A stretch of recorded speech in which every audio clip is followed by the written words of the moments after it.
Ladies and gentlemen, can we start the next session? This is a very special lecture. It's called also a special lecture because it's for the first time that Brabant Pharma, which is a very new company, is organizing this because these are exciting times for Dravet Syndrome. Not that we have the solution, but there is a lot of research going on in Dravet Syndrome. And Dravet, as you know, is the prototype of an epileptic encephalopathy.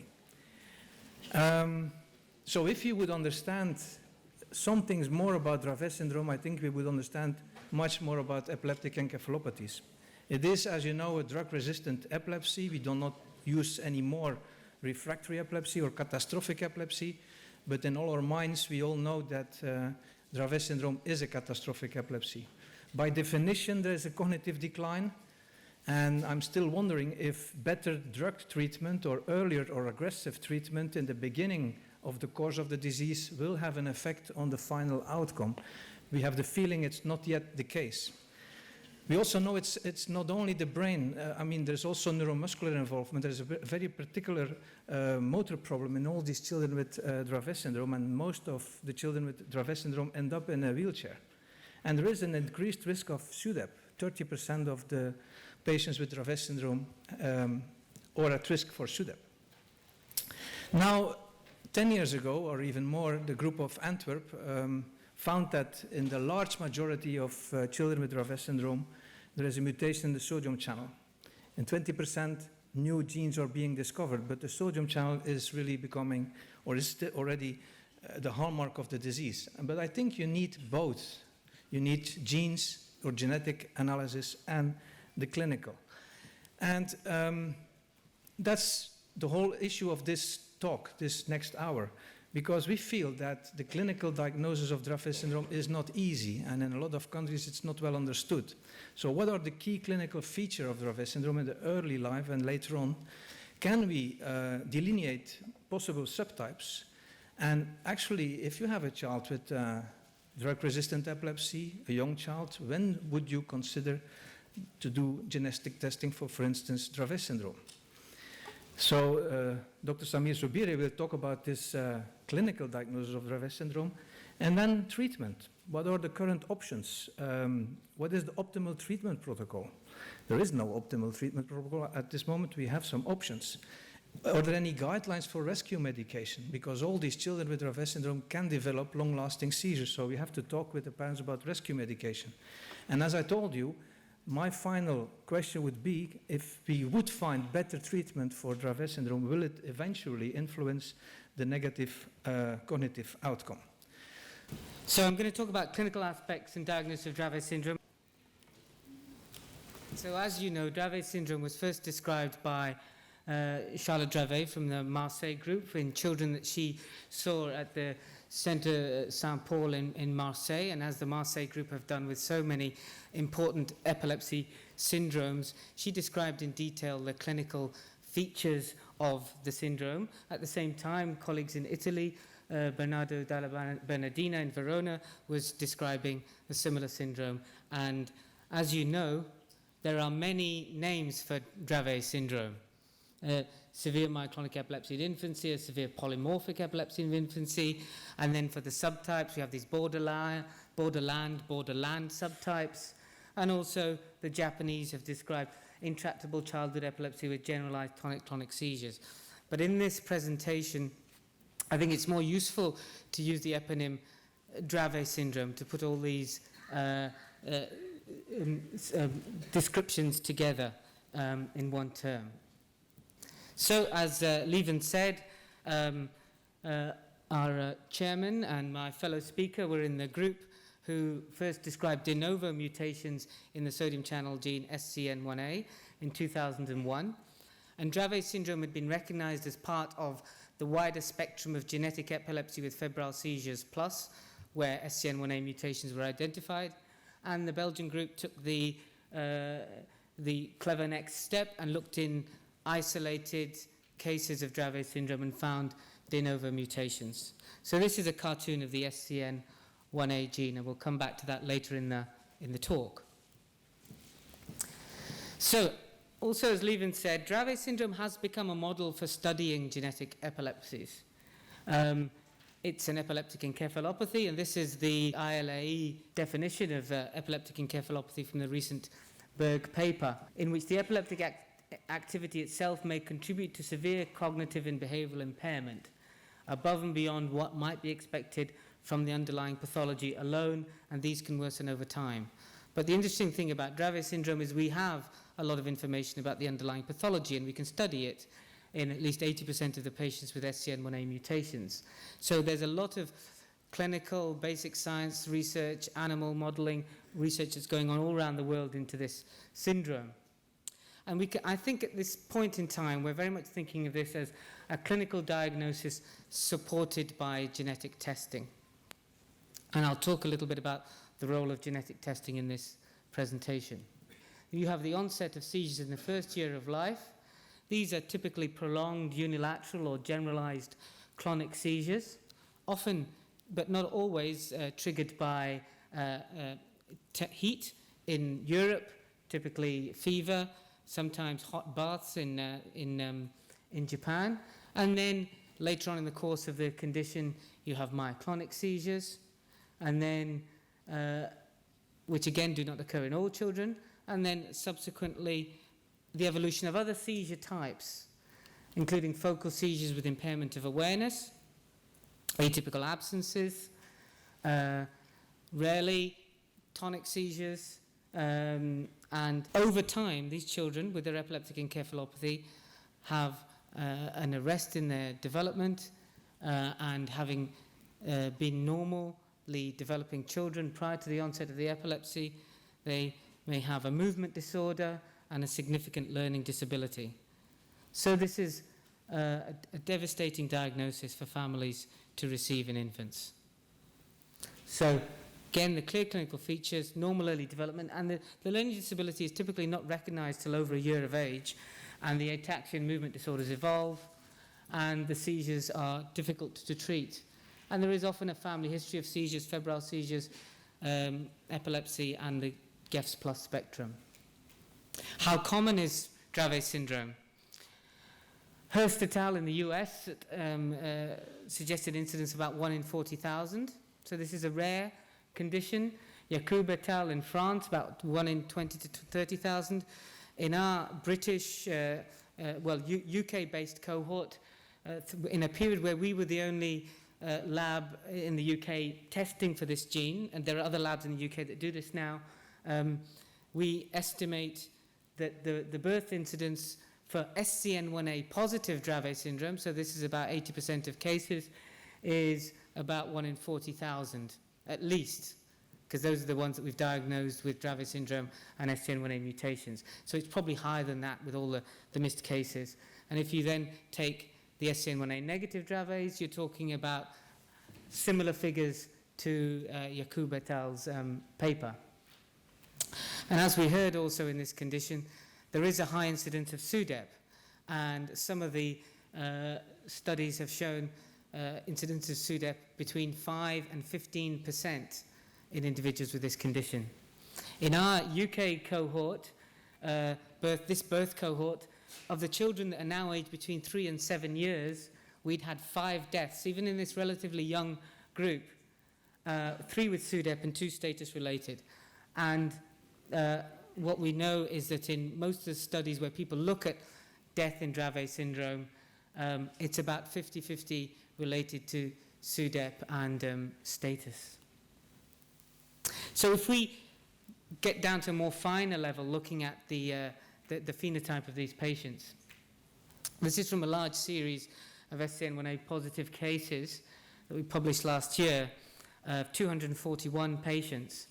And we asked referrers to complete a structured clinical form which had a lot of these details in. And the median and mean age of onset was 6 months, with the oldest Dravet patients being just over between 18 months and 2 years. So in the classical definition, it was less than 1 year of age, but as with everything in medicine, you have blurring of the edges. Hemiclonic seizures at 7 months, generalized tonic-clonic seizure a bit later. Status epilepticus, the median age of onset was 9 months, so sometimes that doesn't always happen at the onset of the seizures, but you may get some prolonged seizures or briefer seizures, and then status may evolve, a couple of months into the course of the epilepsy. And then myoclonic seizures beginning in the second year of life, atypical absences, and then development noted to be abnormal around 18 months of age. And in terms of what precipitates the first seizure, we talk about this strong link to fever early on. This was the case in about 58-60% of cases, but the significant proportion of children, there was no clear trigger to the first seizure. And vaccination has been reported as a trigger in about 7% of our cases, and very few in our series with Abath. There's been a lot of debate about the link between immunization and Dravet syndrome, and I think several authors had recognized this association between the first seizure in Dravet syndrome and immunization, Charlotte Dravet herself, Nieto Barrera and Caraballo and Feggerman. And this is important because particularly in the UK, in the 1970s, there was a major controversy about whooping cough vaccine, and people stopped giving their children whooping cough vaccine because they thought it produced brain damage. But many authors, including my teacher and mentor, John Stevenson, and Hippocrates always told us we should respect our teachers.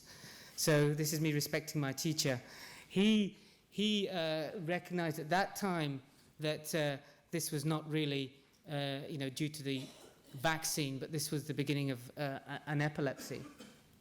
And with the recognition of SCN1A mutations in Dravet syndrome, we now know that those cases labeled as whooping cough vaccine damage, most of them have Dravet syndrome.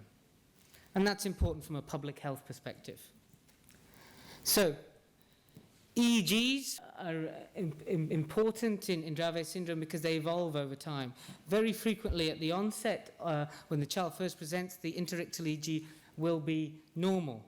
So, and you see this evolution over time, as illustrated here. You always see, once you see abnormalities on the EEG, you see them bilaterally, but in individual EEGs you may see, focal sharp waves, focal abnormalities in all regions of the brain.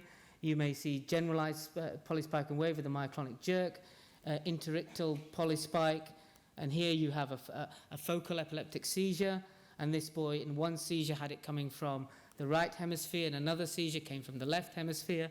So although you may see focal changes, this is a genetic epilepsy with focal EEG abnormalities.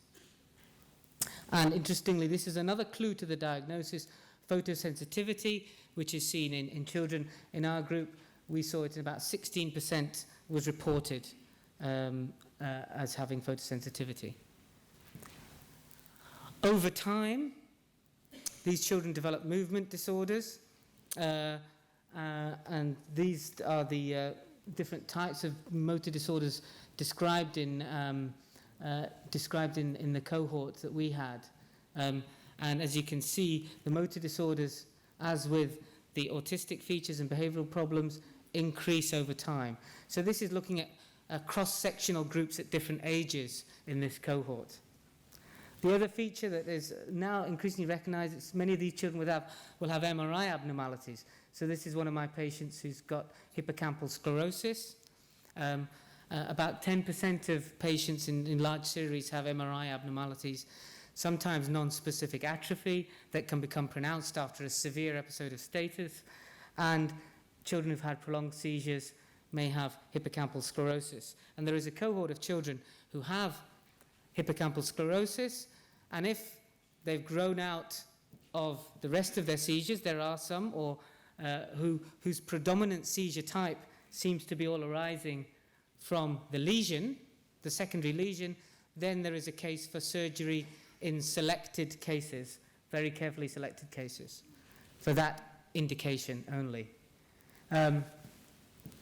What happens in terms of cognitive development in these children? This is a study from Italy, and it illustrates nicely in individual children how there is cognitive decline over time. In this group, they divided the patients, the 26 patients, into ones that group 1 that didn't that had myoclonus and atypical absences, and group 2 that didn't. And they found in this group, the second group, that there was less of a cognitive decline. And I think this needs to be reproduced in larger cohorts. So in our cohort, we found that the developmental status worsened over time. So if you look at these, this orangey brown bar is normal, and this purple bar is profound learning disability. So you see how the children who are regarded as normal begin to have more and more learning problems over time. This is a cross-sectional study, not a longitudinal study. And what we really need is really good long-term longitudinal studies of patients. So these are the predictors we found for poor neurological outcome, and particularly EEG abnormalities in the first year and status epilepticus. So in terms, that may be giving us a clue that treatment, particularly preventing status, may have an impact on cognitive outcome. Is there a difference between children who are SCN1A positive and children who are SCN1A negative? As we said, there's 80% of children in most series, in large series, have the SCN1A gene have an SCN1A gene variant. This is a paper, again from the Italian group, and they felt that there were some differences between the two groups, in that the earlier age of onset in the SCN1A positive group, also the number of seizures before a year of age were different.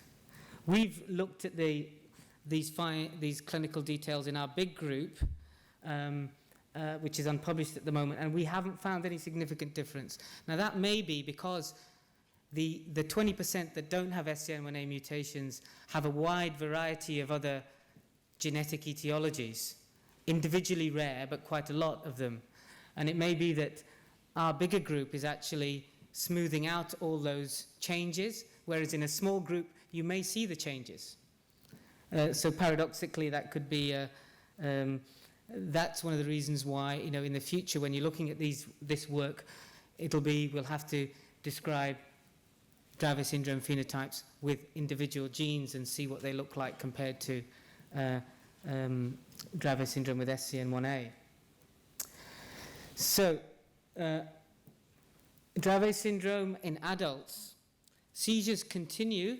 They tend to be more at night time. They tend to decrease, but the seizures can still decrease with treatment and correct treatment. So if you diagnose an adult who's having very frequent seizures and you find that they're on lamotrigine or another anti-epileptic drug there that is contraindicated, then stopping that, thinking about the treatment, thinking about optimal treatment can improve people. And Sanjay Sisodia, in his paper, describes very well how adults can improve their cognition with the appropriate treatment and reducing seizures, thus indicating to us that this epileptic encephalopathy persists into adult life. So it's always still worth thinking about your patients and trying to get a correct diagnosis. So in terms of genetic testing, what it's important to do when you get a result from a genetic lab, particularly if you're looking at SCN1A, is to know whether the mutation or the variant that the lab have found, is this a significant variant in the gene? And what hopefully your lab should tell you is where the variant is in the protein. Does it affect an important part? What impact does that have on the gene function? And there are various scores that you can do, the Grantham score, SIFT score, Polyphen score, which tell you how significant a mutation it is. So you need to have all of that put together with the clinical details to decide whether your SCN1A variant is significant or not. We know that some other syndromes have been described as being as part of the Dravet syndrome spectrum, or like Dravet syndrome. And we heard in the session this morning about PCDH19 related epilepsies. And this was one of the first papers on this of the last few years was saying it resembles Dravet. And I think that's right. Resembles is probably the right term because it is different. And I think as people are learning more about PCDH19 related epilepsies, we're learning that they're not exactly like Dravet syndrome. It was interesting to hear this morning that the fever sensitivity comes on a lot later in the PCDH19 cases. In the cases that I've seen, these children present with clusters of brief seizures, tonic or clonic, or a mixture of both, but often brief tonic seizures rather than prolonged clonic seizures and prolonged hemiclonic seizures. And they're brief ones in clusters. These clusters may last a few days, then they may go many months without anything, then they have another cluster.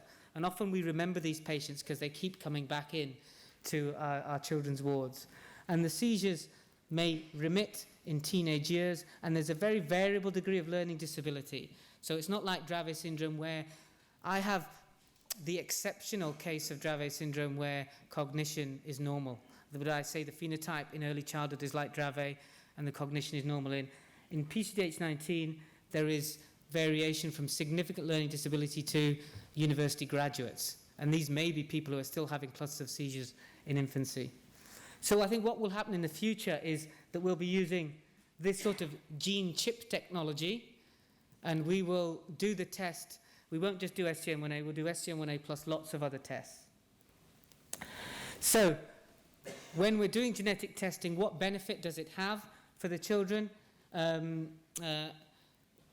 When children are first referred, often referrers are unsure of the diagnosis, so they don't say this is definitely a Dravet syndrome, particularly in the first year of life. When they're older, they refer with confidence. So genetic testing can help us make a more confident diagnosis, particularly in younger children. And parents find this helpful. They say it helps them give an explanation. It often leads to changes in medication, and it improves seizure control. And it improves it more the younger you make the diagnosis. Physicians also, in our questionnaire study on physicians, find that making an SCN1A-related diagnosis allows you to be confident of your diagnosis earlier than when with the clinical data alone, and it prevents misdiagnosis.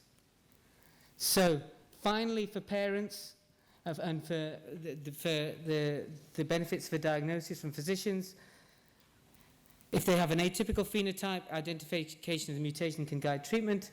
And I think these are the important things from families. After 8 years of not knowing what she had, we finally got a label, finally got a diagnosis, which resulted in medication and better seizure control. So this is why it's important to make a specific diagnosis, because you can move on to the things that Berten is going to talk about in terms of treatment. Thank you.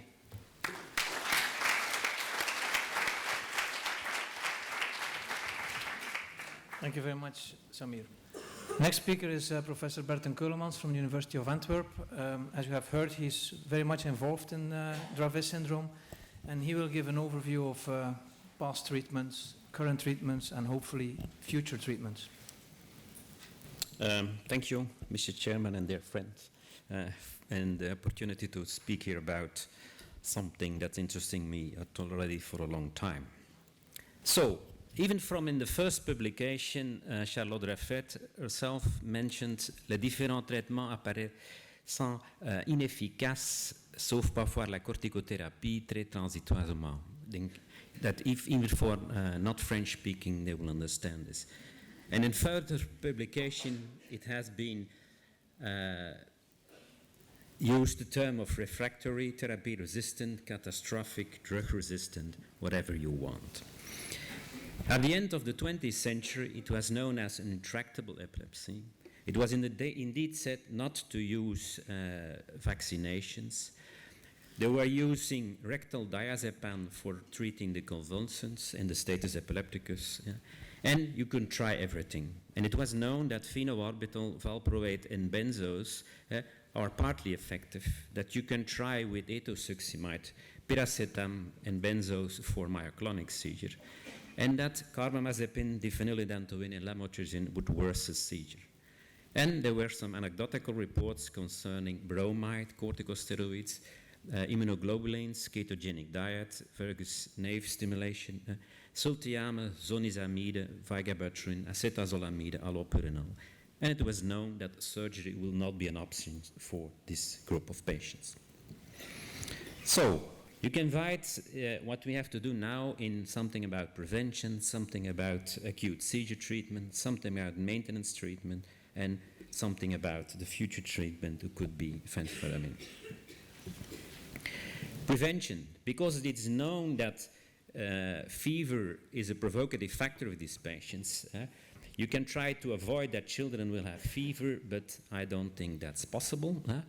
And so you have to do it, and you have to do it in a fast and efficient way, and you have to learn this to parents. Second, you can prevent hyperthermia. It is known that a lot of these children can have, just on warming up, this kind of convulsions. For example, on sunny days, or when bathing, they can just have a raise in temperature till 37.8 or 38 grades Celsius, and this can provoke a seizure. You can prevent that. Avoid bright light, for example, when wearing sunglasses or a cap, and avoid some stressful situations. It is known that a lot of these children have on special situations and mainly on busy parties like Christmas, New Year, and birthday parties that they have convulsions. And sometimes you can avoid this. Acute seizure treatment. The two words here are fast and enough. And it is already said in the session before that it is very important to treat these children very early. And this is in that way different that Dravet syndrome is mainly synonym with recidivating status epilepticus. And this differs from, for example, febrile seizure and all other types of epileptic syndromes in infancy. So you have to use benzos, and you have to use it in high doses. What we sometimes use is a Portacat system, because certainly in children between 1 and 2 years, when they have status epilepticus, it could be very difficult to get an intravenous line, and you can lose a lot of time while searching for that. So sometimes we use it in a child, and so they can have a system to have a direct intravenous line when going into status epilepticus.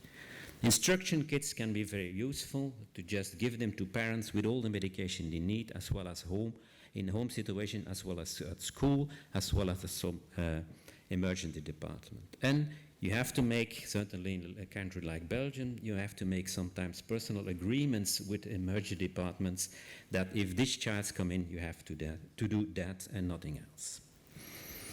What is the best benzodiazepine you can use? I'm not going into detail about that, but there is certainly some thing to say about we always use diazepam, but there are some disadvantages about it. It's quite slow, and there is a risk of accusation of child abuse. We use a lot lorazepam because it's in Belgium available as sublingual, and we don't already use a lot of midazolam because we don't have it available, but it seems to be maybe the most promising drug for the future. Clonazepam is also used sometimes in Belgium because we have it in drops, and it can be easily used. The problem is that there is a long half-life time, and it has a frequently hangover. Some remark, be careful with barbiturates. There are some recent reports about using high doses of phenobarbital or pentothal in convulsive status epilepticus in children with Dravet syndrome, who can lead to definitive cerebral atrophy. And so we have to be very careful with it. And in our department now, it is forbidden to use barbiturates in a child with Dravet syndrome. You can use benzos as much as you need it. If needed, you have to ventilate your patient, but it's better not to use barbiturates. Maintenance treatment. It's a challenge. When I started in the world of epilepsy, it was nearly in the 1990s, we have 5 anti-epileptic drugs available. And if you can count this, you use 1 or 2 drugs in combination, and you take about 6 weeks to using them. It takes you 2 years to use every combination. Nowadays, we have about 20 anti-epileptics available. If you do it in the same way, you can be busy for 24 years. So that's quite a long time. And there is a real question what to use and what not to use in epileptic syndromes, in epileptic seizures, in epileptic syndromes, and in specific situations. So and we need an optimal treatment guidelines for epileptic syndromes, that's for sure. Do many tablets equally good treatment? This is one of the children who has this box of tablets a week. This was his week medication. Who looks very drugged or drowsed because of the medication. And we changed it with the same result, but a better child and less medication. As the doctor, the worst thing you can do for a patient with Dravet syndrome is to change his medication every day. We are trained to cure and we are trained to change things, but I think you have certainly in this group of patients sometimes to be careful and not to change everything from one day to another. At least there is a general agreement that the first treatment for a patient with Dravet syndrome is valproate for the febrile-induced seizure, and certainly in children you can go to quite high amounts with blood levels of about 120 without any problem. Recently, Dravet herself and Guerini make a nice algorithm about what you can use and how you can use it, I think, and it's quite agreed with what we are thinking about this. Maintenance treatment, avoid sodium blockers, is already said, but avoid them, they are not useful in this group of patients. And prefer true broad-spectrum antiepilepticants, and we like to combine valproate and topiramate or valproate and stiripentol, depending on the situation. If necessary, you can use benzodiazepines in low doses and intermittent if possible. Concerning valproate and topiramate, there are a number of open-label studies, and the findings have about more than 50% reduction in 50 to 85%, 70% can become seizure-free for longer periods of time, mainly for convulsive seizure. You can combine it with low doses of benzodiazepines for repetitive status epilepticus. You have to do slow titration up to 9 milligram a kilogram a day, and in 15% you will have adverse drug reactions, mainly anorexia and language regression, known as complications from topiramate. There's already a lot of said about the combination with stiripentol and or without clobazam. There are two very nice multicenter double-blind placebo-controlled trials in France and Italy, with a more than 50% reduction in about 70% of the patient. About 20% became seizure-free for major seizure, but you have quite a lot, 1 in 4 adverse drug reactions, drowsiness, loss of appetite, and weight loss. And it's sometimes difficult to find a balance in the doses of different anti-epileptic drugs. Nowadays, there are a few long-term and retrospective studies who confirm this result, and the association of clobazam is not always necessary to be effective. What about the newer anti-epileptic drugs?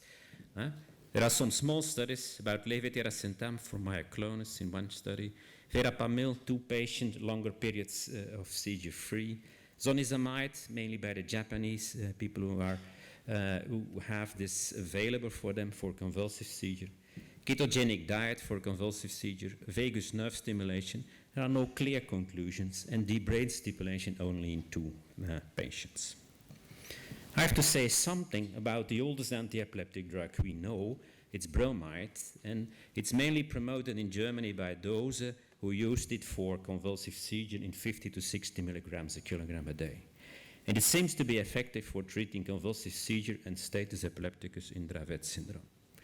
There is a retrospective studies, a recent one, with more than 50% responder rates in 56% at 3 months. But you can have adverse drug reactions, acne, and drowsiness. And mainly in the Netherlands and in Germany, it's still quite often used. Now, the fenfluramine story. Fenfluramine is an amantaphenol-like drug, popular for the fen-phen anti-obesity medication, first used in 1973, in worldwide use mainly in the US and in Europe in about 3 to 6 million people.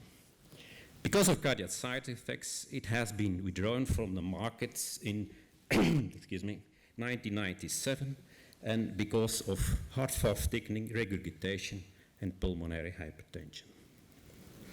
However, in Belgium, it has been used successfully in 11 patients with mainly photosensitive seizure. And we find a solution by a royal degree that we can use it in a clinical trial. So we had one clinical trial as add-on therapy in children with Dravet syndrome. Inclusion criteria were Dravet syndrome, 1 to 50 years of age, therapy-resistant epilepsy as add-on, and twice a year they had seizure diary, history, full clinical examination, blood examination, ultrasound, and we reviewed the files in 2010. Patients, 12 patients, 7 were females, 5 males, all had core Dravet phenotype, 11 out of 12 had a mutation, and 2 were part of the GEFS plus family. The mean age at the last evaluation was 19 years with a wide range between 3 and 35. Most get a lot of anti-epileptic drugs, but not always tiripentol, certainly not at that time. They had a lot of seizures, most at tonic-clonic, like was already mentioned by Samir, 5 had status epilepticus, and as could be expected, most patients had retardation except for the youngest one, who still has mild mental retardation. Treatment was started at the mean age of 8 years with a dose from 0.34 milligrams per kilogram a day, but with a maximum of 20 milligrams, which is not high. And it was combined, like you could expect, mostly with valproate and sometimes with topiramate and benzodiazepine, and a few other with other medication. And follow-up is quite long, 11 years and 4 months, but with also a wide variation. Results, 10 of 12 patients still on the medication at the final study visit in 2010. 7 out of 10 were seizure-free for at least 1 year, with a mean seizure period of 6 years and 7 years, which is quite long. 1 out of 10 has a 75% reduction. In 2 patients, there were no clear effect, but the parents choose to continue the medication because of fear of status epilepticus. In 2 of the 12 medication is stopped, and 1 is still remains seizure-free. Some examples are sometimes more clear. This is a 13-year-old boy with classical Dravet syndrome who became seizure-free for major seizure on sodium valproate, topiramate, and benzo, but he still suffers from myoclonic seizures while playing video games. And then we put him on 2 times 5 milligram a day fenfluramine, and he became seizure-free for the last 2 years. Another boy, 26-year-old boy, started at the age of 11 months with more than 10 status epilepticus and frequent myoclonia. And at the age of 7, he has been put on 20 milligram of fenfluramine add-on, and it's now 19 years seizure-free. And third, and this is for me the most illustrative cases I know myself, it's a 22-month-old girl with the classical Dravet syndrome who has been between 5 and 12 months, 15 major tonic-clonic seizure and status epilepticus, and who spent 2 periods of several weeks on intensive care because of status epilepticus. We put her on what we normally do, sodium valproate, topiramate, benzos, and she's still not seizure-free. And then we put on her 2 times 5 milligram of fenfluramine, and she became seizure-free for more than a year, even during periods of fever.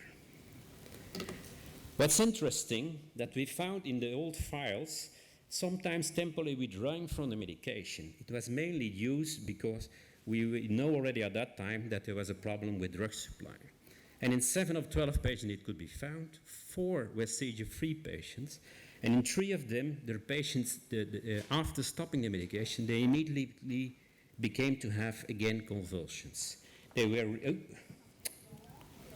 restarted, and they became again seizure-free. 1 patient, the medication was stopped, he remained seizure-free, so we didn't restart the medication.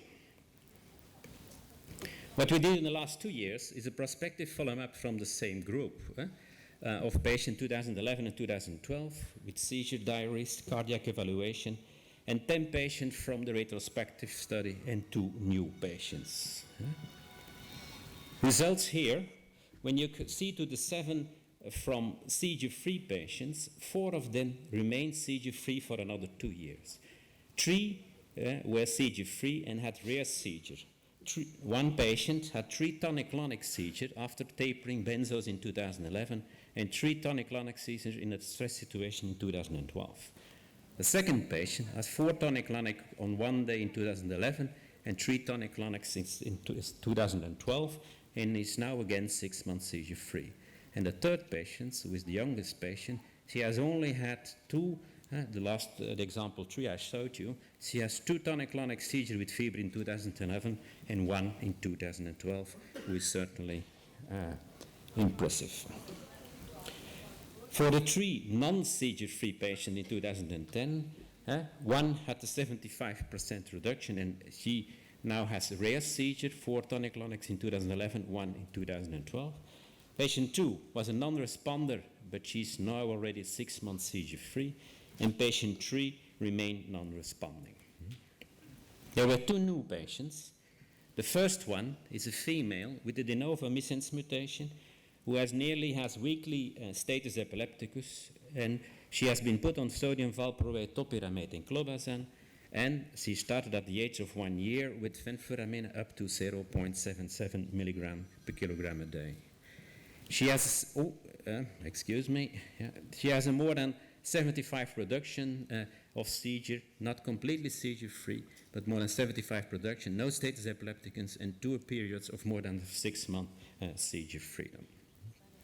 Patient 2 is a male patient with an de novo truncating mutation with severe tonic-clonic, myoclonic, and partial seizure, who started at the age of 11 with fenfluramine. He had had before all kinds of anti-epileptic drugs, including ketogenic diet and vagus nerve stimulation. He has been put on sodium valproate, clobazam, or stiripentol. He was better, but was very somnolent, so that's why it's changed again. And he has been put on fenfluramine in a much lower doses, 0.26 milligram per kilogram a day. He also had a 75 reduction as well in 2011 and 2012 with rare myoclonic and partial seizure. Long-lasting status epilepticus, and he changed from nearly daily convulsions to once a week. He has 1 period of 3 months seizure-free. So, this is a summary from the results where we have at least 4 patients who are still completely seizure-free, 4 who have only rare patients, 3 patients who have more than 75 reductions, and non-responder in 1 patient. What about the side effects? When you compare this, in 2010, for example, the cardiac problems, thickening of the cardiac valve, we have in 2010 2 patients who have problems with it. One with a mitral valve and a tricuspid valve, and she has been controlled now for another 2 years, and this remains stable. There was 1 patient where we found a small thickening of the aortic valve, and this was not found anymore at the last control. And there is 1 patient who now has a slight thickening of the mitral valve without clinical significance. Pulmonary hypertension was not seen. Loss of appetite was mentioned because it's an anorexic drug, was mentioned in 2 patients, and it seems to be not in the same, but it's another 2 patients now. It seems to be something fluctuated, and it seems certainly to be an effect from the combination with topiramate. Weight below 30th percentile, it was in 2 patients, remained in 2 patients, both those had a length between percentile 3 and 10. Fatigue was seen in 2 patients, not mentioned anymore in the last control. Somnolence in 1 patient, not in the last control. Seizure freedom in Dravet syndrome is generally accepted to be very rare. In the Stickler study with the stiripentol, they found that 43% had no major seizure anymore, but not completely seizure-free. And long-term outcome, you can see in a large Australian study, 0 patient, France 2 patient, Japan 5 patient, came up to 60%. We in our study had 7 in 10 patients in retrospective one, and 4 in 12 patients in the prospective one. So there seems to be certainly a difference. What is known from the literature is not that much. There are some very old papers from Icardi and Gastaut who used it in self-induced photosensitive epilepsy, and who had some effect with it. And there are some children with syncope, a question has been asked this morning, in 5 autistic children provoked by Valsalva maneuvers where they have some results. There is one case report from 1988 by claimants in a case of pattern-sensitive induced seizure. And then there are the few publications, the one from Boelen in 1969, and with 11 patients, where 6 of them are seizure-free, and a small report of about 22 patients with same or even good results. So that's not much. Fenfluramine is a racemic mixture of dextrofenfluramine and levofenfluramine. It has a T half-time of 20 hours, steady state of 3 to 4 days. It's quite fat soluble. It can easily go past to the blood-brain barrier.